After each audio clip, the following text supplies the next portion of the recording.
Good morning. നമ്മളിന്ന് discuss ചെയ്യുന്നത് probability distribution or theoretical distribution. അതായത് നമ്മുടെ ലാസ്റ്റ് ക്ലാസ്സുകളിൽ പ്രോബബിലിറ്റിയും അതിൽ addition theorem of probability as well as the multiplication theorem of probability എന്ന ടോപ്പിക്കുകളൊക്കെ നമ്മൾ പഠിക്കുകയുണ്ടായി. നമ്മൾ നെക്സ്റ്റ് പോർഷനിലേക്ക് പോവുകയാണെന്ന് probability distribution or theoretical distribution. We know that a random experiment results in a number of outcomes and we can find probability for each of these outcomes. നമ്മൾ പറയുന്നുണ്ട്, for example tossing of a coin. അല്ലെ, suppose in case of a tossing of a coin it is a random experiment. The expected outcomes are head or tail and we can assign the probability for getting head is 1/2 as well as the probability of getting tail is also 1/2. Then probability distribution here is a frequency distribution obtained for a random variable on the basis of the mathematical model. Here we can assign the numbers, mathematical numbers or numerical numbers for this outcomes and assign the probabilities for each of this outcome. Okay, suppose head is expressed as 1 and tail is expressed as 2 and we can assign the probability for these numbers. Probability of 1 is equal to 1/2 and probability of 2 is equal to 1/2. That is probability of head is equal to 1/2 and probability of tail is 1/2. Then suppose these outcomes as well as the probabilities of these outcomes are shown in a table, then we will get the probability distribution. നമുക്കറിയാം, സാധാരണ നമ്മൾ in case of a frequency distribution, we can form a table that shows the value as well as its corresponding frequencies. In case of discrete frequency distribution as well as the continuous frequency distribution. Okay, in case of discrete frequency distribution, suppose it has an exact measurement. Discrete frequency distribution shows an exact measurement of the values of various items. Okay, and in case of continuous frequency distribution, it may take any value within the given range. That may suppose that assumes the continuous frequency or continuous variable assumes any value within the given range. Then the frequency distribution of continuous variable is known as the continuous frequency distribution. All these are we already studied in the introduction chapter of statistics. Okay, now it is other frequency, it is other probability distribution. Here also, then the outcome of a variable, the outcome of a random experiment here is denoted as a variable and its frequencies are shown in a table that is known as a theoretical distribution or probability distribution. Okay, a random variable assumes different values. A random variable assumes different value and for each such value we can find the respective probability on the basis of a mathematical model. Then we can form a table showing the various values of a random variable and its corresponding probabilities. This this is the probability distribution or this is a probability distribution or a theoretical distribution. Okay, it is simple. അപ്പോൾ നമ്മൾ താഴെ കൊടുക്കുന്ന table നോക്കി ഒരു example നോക്കിയോ. ഇപ്പോൾ suppose x is a random variable and it assumes values x1 x2 to xn. അല്ലേ, അതായത് x is a random variable. For example random experiment is denoted as random variable and it assumes the value. അല്ലേ, suppose tossing of a coin or 3 coins, the probability of getting head may be 0, 1 and 2. അല്ലേ, ഒരു simultaneous ആയിട്ട് 3 coin toss ചെയ്ത് കഴിഞ്ഞാൽ ഏതാണ് head കിട്ടാനുള്ള probability. അല്ലേ, number of heads കിട്ടാനുള്ള probability may be 0 heads, 1 head, 2 heads and 3 heads. These are the then outcome of the variable and its corresponding frequencies. അല്ലേ, out of then suppose tossing of a 3 coins, then the outcomes may be there are the sample space is 8, number of sample space is 8. അല്ലേ, 8 outcomes അവിടെ ഉണ്ടാവാം. അല്ലേ, 8 outcomes ഉണ്ടാവാം. Okay, അതിൽ 1 head ആവാം, 0 head ആവാം, 2 heads ആവാം, 3 ഹെഡ്സ് ആവാം.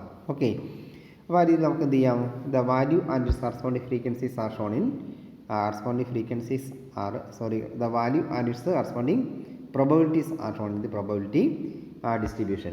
Here the x1, x2 to xn are the values of the variable, and p1, p2 and pn are the its corresponding frequencies.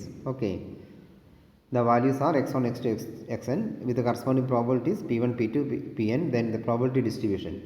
Therefore, in simply in probability distribution we show the value of a random variable and its corresponding frequencies.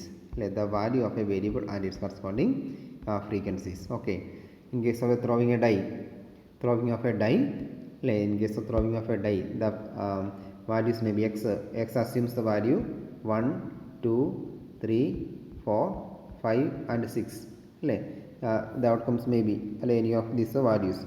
Then the probability, its corresponding probability 1 by 6, 1 by 6, 1 by 6, 1 by 6 and 1 by 6. Okay, ഓരോന്നിൻ്റെയും probability എന്താണ് 1 by 6. Then this distribution is known as the probability distribution or theoretical distribution. Okay, then theoretical distribution, probability distribution properties ആയിട്ട് പറഞ്ഞു നോക്കാം. നമുക്കറിയാം probability of x is equal to probability of x is greater than or equal to 0. Probability of x is greater than or equal to 0. നമുക്കറിയാം അല്ലേ, probability ഇപ്പോൾ എന്താണ് 0യോ അല്ലെ, it is A non negative value. Probability is always a non-negative value. It is a 0 or greater than 0. And sum of probability സിഗ്മയാണ് ഇവിടെ രണ്ടാമത്തെ property ആയിട്ട് ഇവിടെ പറയുന്നത്. ഇത് സിഗ്മയാണ്. Sigma probability x, sum of probability of x is equal to 1. Sum of probability of x is equal to 1. Probability distributionൻ്റെ some എന്തായിരിക്കും? 1 ആയിരിക്കും. പി ഓഫ് എക്സ്, അതായത് ഇതിൻ്റെ ടോട്ടൽ സിഗ്മ എക്സ് ഇതിൻ്റെ ടോട്ടൽ എന്തായിരിക്കും? ഇപ്പോൾ 1 ആയിരിക്കും. നമ്മൾ ത്രോവിങ് എ ഡൈ അല്ലേ, 1/6 1/6 എല്ലാ കേസിലും 1/6 ആണ്. ദാറ്റ് ഈസ് ടോട്ടൽ ചെയ്യുമ്പോൾ 6/6 that is equal to 1.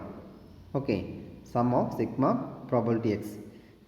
Probability x എന്തായിരിക്കും? ഇതിൻ്റെ ടോട്ടൽ എന്തായിരിക്കും? 1 ആയിരിക്കും. അതാണ് സെക്കൻഡ് പ്രോപ്പർട്ടി ആയിട്ട് പറയുന്നത്.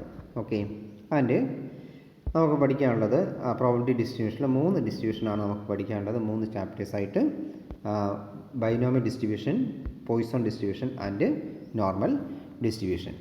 പ്രോബിലിറ്റി ഡിസ്ട്രിബ്യൂഷൻ പ്രധാനപ്പെട്ട 3 ഉള്ളത്: binomial distribution, Poisson distribution and normal distribution. Out of this, binomial distribution and Poisson distribution are discrete probability distribution ആണ്. ബൈനോമിയൽ ഡിസ്ട്രിബ്യൂഷനും ഡിസ്ക്രീറ്റ് പ്രോബിലിറ്റി ഡിസ്ട്രിബ്യൂഷൻ, ബൈനോമിയൽ ഡിസ്ട്രിബ്യൂഷനും പോയ്സൺ ഡിസ്ട്രിബ്യൂഷനും. And normal distribution is a continuous probability distribution. Okay, അപ്പോൾ അതായത് probability distribution may be discrete probability distribution or continuous probability distribution. Okay, A random variable ഈ said to be discrete. നമുക്കറിയാം, already നമുക്കിത് frequency distribution നമ്മൾ പറഞ്ഞിട്ടുണ്ട്. A random variable is said to be discrete if it assumes only a certain specified values in a given interval. For example, tossing 2 coins, the number of heads obtained can be, tossing 2 coins, the number of heads obtained can be 0, 1 and or 2. അല്ലേ, നമ്മൾ എന്ത് ചെയ്യുക, ഒരു coin toss ചെയ്ത് കഴിഞ്ഞാൽ അതിൻ്റെ head എന്താണ്? ഒന്ന് 0 ആയിരിക്കും അല്ലേ, അല്ലെങ്കിൽ 1 ഹെഡ് ആയിരിക്കും, അല്ലെങ്കിൽ 2 ഹെഡ് ആയിരിക്കും അല്ലേ. It is A specific number, that is known as discrete variable. Then the probability distribution of this discrete variable is known as the discrete probability distribution. Okay, ഇനി കണ്ടിന്യൂസ് ഡിസ്ട്രിബ്യൂഷൻ ആകുമ്പോൾ അത് നമ്മൾ already പറഞ്ഞു. ഏതാണ്? Binomial ഡിസ്ട്രിബ്യൂഷനും പോയ്സൺ ഡിസ്ട്രിബ്യൂഷനും ഏതിന് എക്സാമ്പിളാണ്? ഡിസ്ക്രീറ്റ് പ്രോബിലിറ്റി ഡിസ്ട്രിബ്യൂഷന് എക്സാമ്പിൾസ് ആണ്. Okay, and if A random variable assumes any real value between given interval, the variable is said to be continuous variable.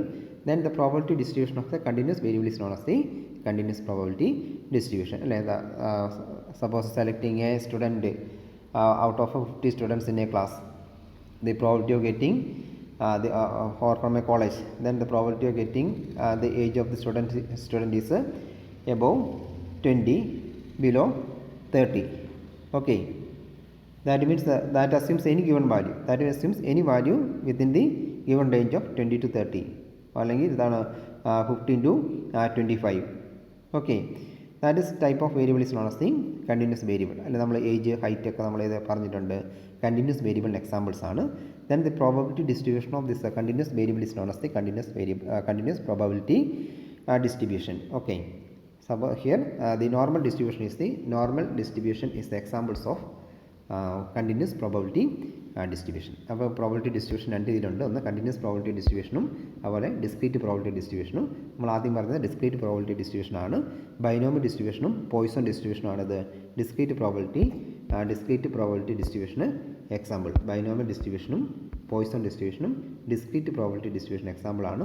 അതുപോലെ തന്നെ നമ്മുടെ സെക്കൻഡ് പറഞ്ഞ normal distribution is the example of continuous probability distribution. അപ്പോൾ simply നമ്മൾ ഈ വീഡിയോയിൽ എത്രയേ പറഞ്ഞുള്ളൂ, എന്താണ് വാട്ട് ഈസ് പ്രോബബിലിറ്റി ഡിസ്ട്രിബ്യൂഷൻ. അപ്പോൾ പ്രോബബിലിറ്റി ഡിസ്ട്രിബ്യൂഷൻ എന്ന് പറഞ്ഞു കഴിഞ്ഞാൽ ഒരു റാൻഡം വേരിയബിളിൻ്റെ അല്ലെങ്കിൽ ഒരു റാൻഡം എക്സ്പെരിമെൻറ്റിൻ്റെ ഡിഫറെൻറ്റ് വാല്യൂസും അതിൻ്റെ കറസ്പോണ്ടിങ് ഫ്രീക്വൻസീസും നമ്മളൊരു ടേബിളിൽ റെപ്രസെൻറ്റ് ചെയ്യുന്നു. അതിനാണ് എന്ത് പറയുക, theoretical distribution or probability distribution എന്ന് പറയുന്നത്. അത് 3 രീതിയിലുണ്ട്. ഒന്ന് ബൈനോമിയൽ ഡിസ്ട്രിബ്യൂഷൻ, രണ്ടാമത്തേത് പോയിസോൺ ഡിസ്ട്രിബ്യൂഷൻ, മൂന്നാമത്തേത് നോർമൽ ഡിസ്ട്രിബ്യൂഷൻ. ഇത് 3 നമ്മൾ ഇനി വരുന്ന ദിവസങ്ങളിൽ ഓരോ ചാപ്റ്റേഴ്സായിട്ട് നമ്മൾ നോക്കും. ഓക്കെ.